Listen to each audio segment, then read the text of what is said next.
Well, howdy, howdy, howdy, nearly senior citizen here. Greetings, boys and girls, and welcome back to this, another brand new day. It is 7:02 a.m. on Tuesday, the 15th of April. May 15th. Is it May? What the heck date is it? Is it May? It must be, isn't it? Anyway, here's a hamster. It's a little Boogle. Yes, I didn't trade her out, and she was going to leap face first off of my arm there. She was asleep. She was in her house, and I woke her up and brought her out, and now she wants to go back to bed, so I won't put her back to bed. There you go, little Boogle. You're a good little Hamatron. I didn't change out Charvy because Mama Squeak, I'm gonna only bring her out periodically now. She's pretty old. I don't want to stress her out. Even though she's in great shape, I just don't want to stress her out. So I'm just going to be swapping between Boogle and Charvy until and unless I get any other guys. So for right now, that's the way it is, and Boogle's running around and she's being a little cutie, so it's good. And I cut my hair this morning when I took a shower. Not much, just this part here because it was getting too long. My hair is both pretty easy and pretty difficult to take care of. It's got a mind of its own. It wants to do what it wants to do, so it's kind of easy in that I just sort of brush it into place and then let go, and it does what it wants to do. I just, after a wind, brush it back into place and then let it go because it's got its own mind. And because of that, it's actually pretty easy to cut. I mean, this part right here, it's been getting too long, and I've got all these waves and stuff, so I just went snippety, snippety, snip. Now it's kind of like more page boy cut than I like right now. But you know what the difference between a good haircut and a bad haircut is? 2 weeks. So this isn't even bad. I mean, this is fine. It's just it reminds me of a page boy cut right now. Which a page boy, you know, goes all the way across, so it's not even that. It's just the way that is right there. That's the way my hair has been my whole life, except back when I had thicker hair. You know, the huge waves that just sort of sat like this angle off the edge of my head because of the huge waves that were there. Very thick hair my whole life until fairly recently, past couple decades. And then of course I was going to talk about again how my dentures here, I mean, don't want to talk about my dentures. It's just the fact that I hate the fact that I had my teeth out. I mean, it wasn't my fault. And, you know, it was and it wasn't. Okay, it wasn't my fault in that by the time my mother was in her mid-20s, she had false teeth. Now, I don't know how much of that is genetics because when you're a woman and you get pregnant, your teeth can fall out. Just because that's something that can happen. And that happened to her. So was it poor genetics for anything? I don't know. She got pregnant, boom, her teeth fell out. She was 19 years old. So she wasn't even in her mid-20s. She was pregnant with me and her teeth fell out. So, yay. So yeah, she had to get dentures at 20. And then my genetic father, he had dentures in his mid-20s. But from what I had heard, it was he tried his best to take care of his teeth and they just rotted out anyway. That was my situation. Because I have snaggle teeth, horrible, horrible snaggle teeth. Had to have braces when I was a kid. Excuse me. And even at that, my teeth halfway moved back by the time I was in 40-something. So they were all wiggly and not so good. So the biting surfaces were never right, and then my lower jaw's been slowly jutting forward. So my teeth were just getting banged up. My front teeth especially, because your teeth are supposed to go like this. They went scrape, scrape, scrape, bang, bang, bang, bang, crunch, until there was nothing left in the front.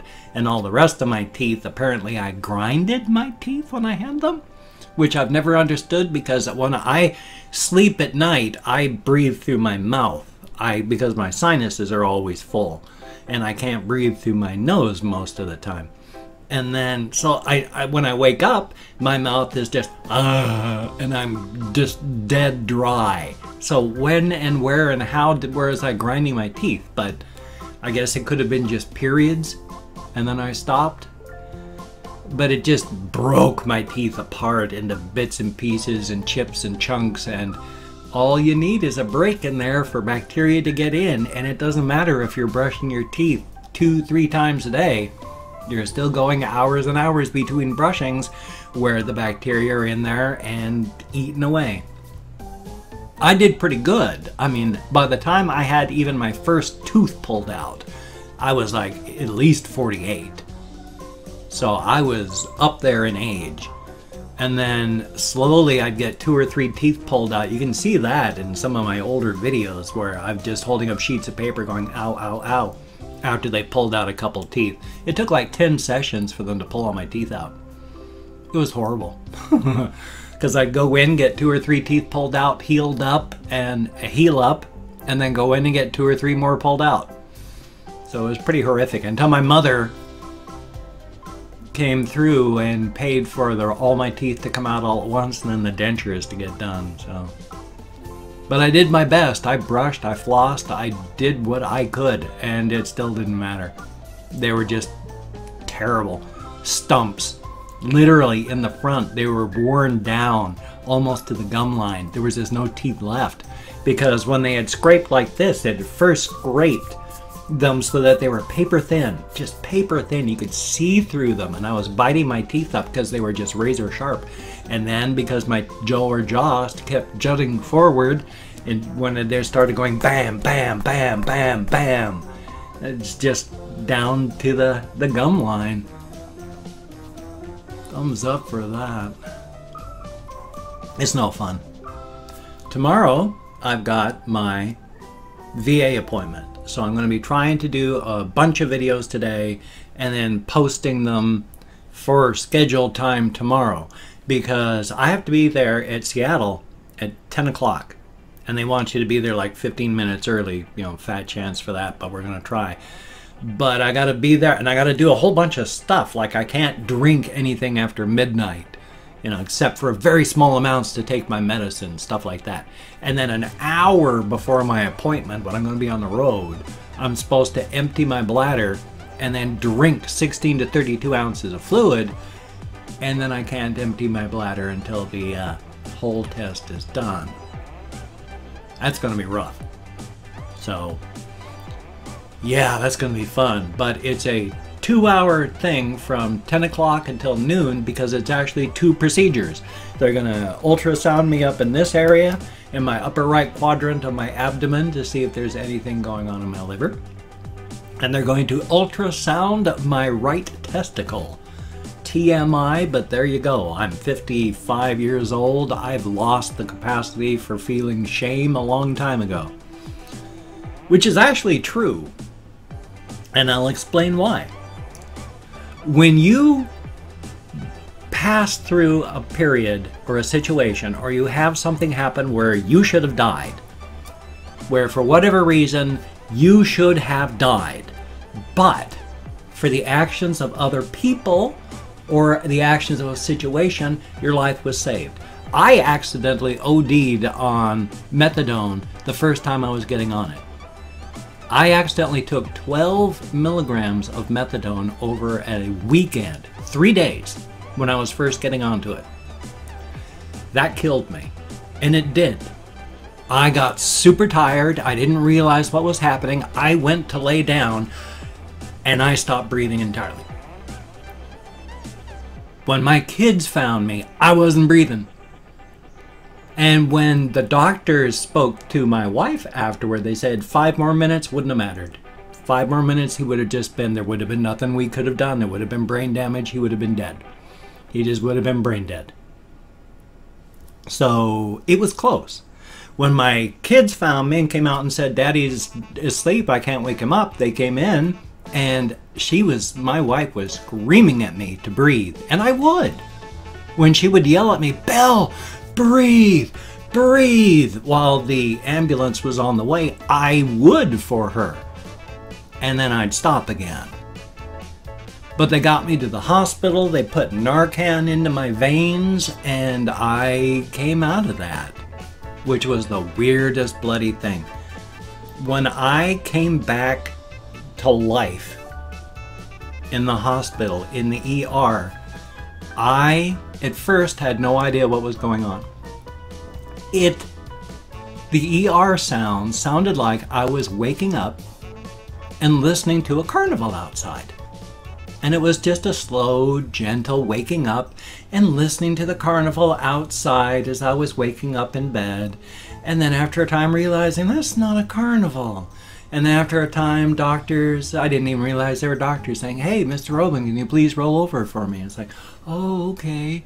And then rolling over and then gradually becoming to the understanding that I'm in an ER. These are doctors working on me. Oh my God. And then fully waking up, and I was there a couple hours and then they sent us home. Narcan saved my life. But let me tell you, when you pass through death's door and they have to pull you back to the world of the living, kicking and screaming, it changes everything. Everything.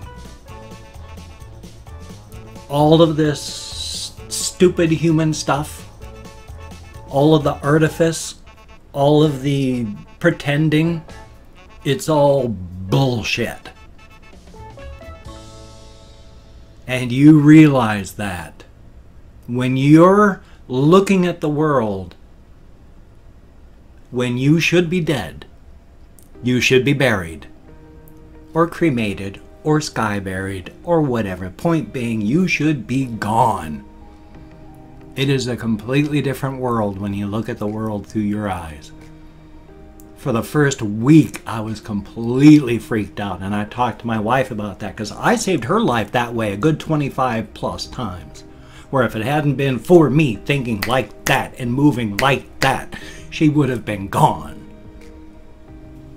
So I said, "Good golly, Miss Molly," and talked with her about my feelings on that. And she said, yeah, that's the way it feels.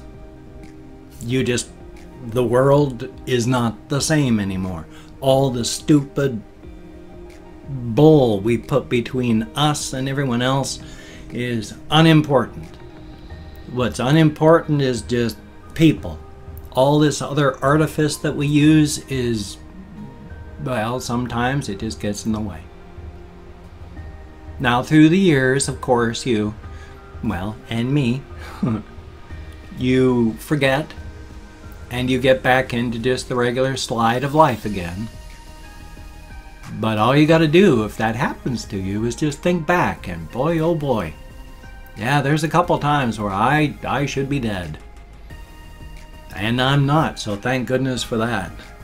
But yeah, if it weren't for fast work, and even a couple of years, like just 2 years ago, when my housemates and I, we were out at one of her relatives' place. It's out by a lake or river, I can't remember which right now, but you have to really go down some heavy-duty paths to get down there. Dangerous stuff because the ground has been eroding, and it's like a cliff face, 20-30 feet down, and there's stumps and roots, and you don't want to fall because we're fragile. We're made out of meat, and that's rocks and old wood. You're gonna die. Well, I was coming down there, and all of a sudden I started sliding. All the little rocks underneath my shoes acted like wheels, and I was going whoosh with my feet not moving, my legs not moving. I'm sliding toward the edge. My housemate planted her legs, put out her hand, and thunk! I came to a dead stop on her hand.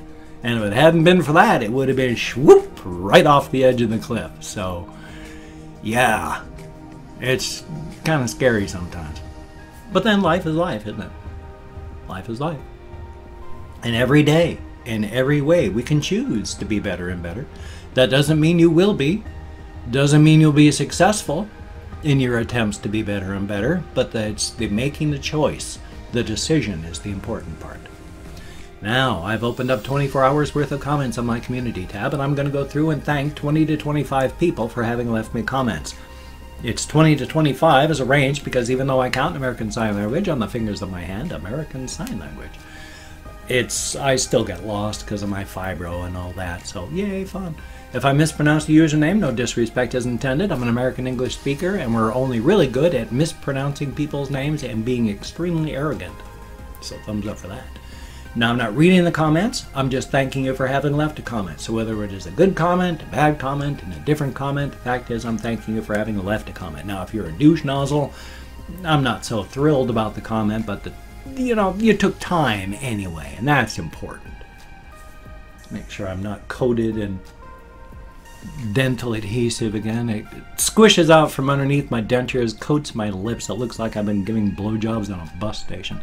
But anyway, calling up Chrome, we have Petty, thank you very, very much, and Pigeonman49, thank you. Ice Damon, greatly appreciated. Jedi Junior Jesus, heck of a name, thank you very, very much.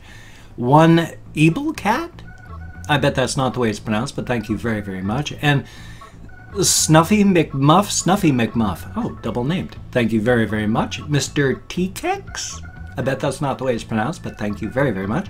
Mr. Ninja Shiz, thank you, greatly appreciated. Sebastian Fallardo, I sure hope I'm close. Joey Vandenberg, greatly appreciated. Random One Crap, thank you very, very much. Metaphysical Anomaly, I like the name. Trollface 420, how about that?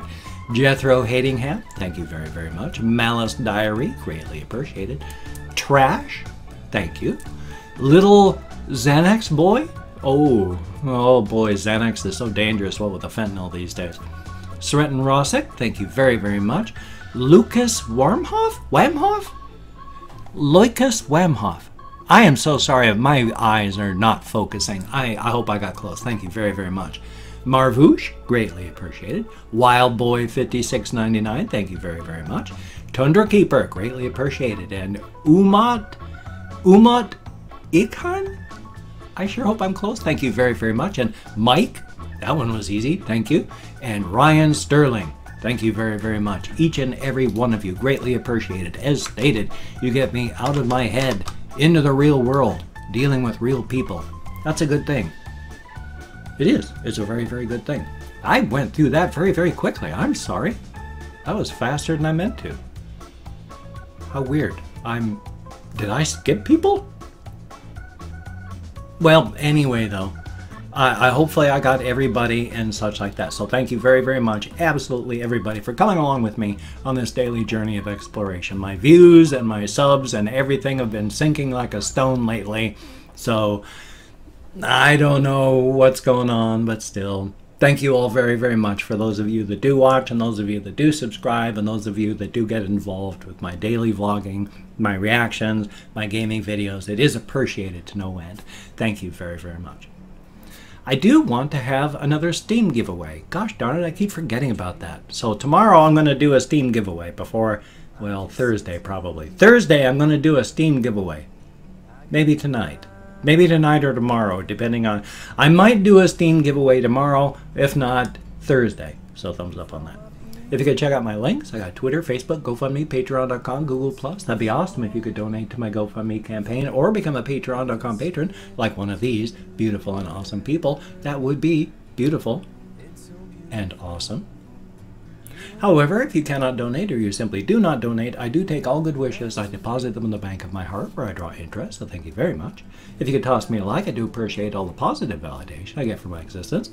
And if you could subscribe to the channel, that would be cool. I would understand if you don't want to, but if you are down with it, I will do my best to keep you entertained from now until the literal end of time.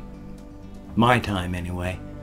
I can't promise I can keep making content after I kick off.